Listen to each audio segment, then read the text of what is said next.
வணக்கம். தமிழக வானவில் தளத்திலிருந்து செய்திகளை வழங்குவது லலிதா கார்த்திக்.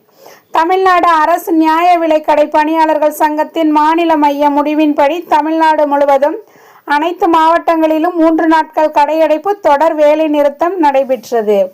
இனி விரிவான செய்திகள். 10ஆம் தேதி முதல் தஞ்சாவூரிலும் 11ஆம் தேதி கும்பகோணம் கோட்டத்திலும் ஆர்ப்பாட்டங்கள் நடைபெற்றது. 3வது நாளாக 12ஆம் தேதி பட்டுக்கோட்டை தலைமை அஞ்சலக வாசலிலும் போராட்டம் நடைபெற்றது.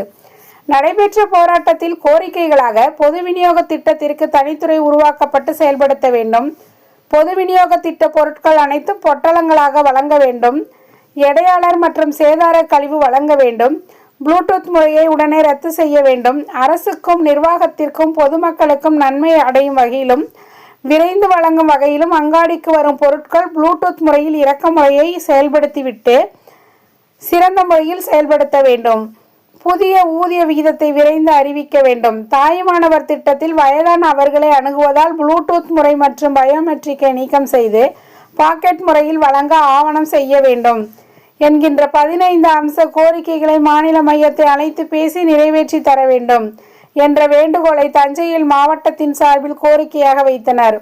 தற்போது நடைபெற்ற ஆர்ப்பாட்டத்திற்கு மாவட்ட தலைவர் தாமரை செல்வன், மாநில துணைத் தலைவர் ராமலிங்கம் சிறப்பு அழைப்பாளர்களாக பங்கேற்றனர். ஆர்ப்பாட்டத்திற்கு பட்டுக்கோட்டை வட்ட தலைவர் ராமமூர்த்தி தலைமையேற்றார். பேராவூரணி ராஜேந்திரன், பட்டுக்கோட்டை வட்ட செயலாளர் சக்திவேல், வட்ட பொருளாளர்கள் சேகர், அந்தோணிசாமி ஆகியோர் முன்னிலை வகித்தனர்.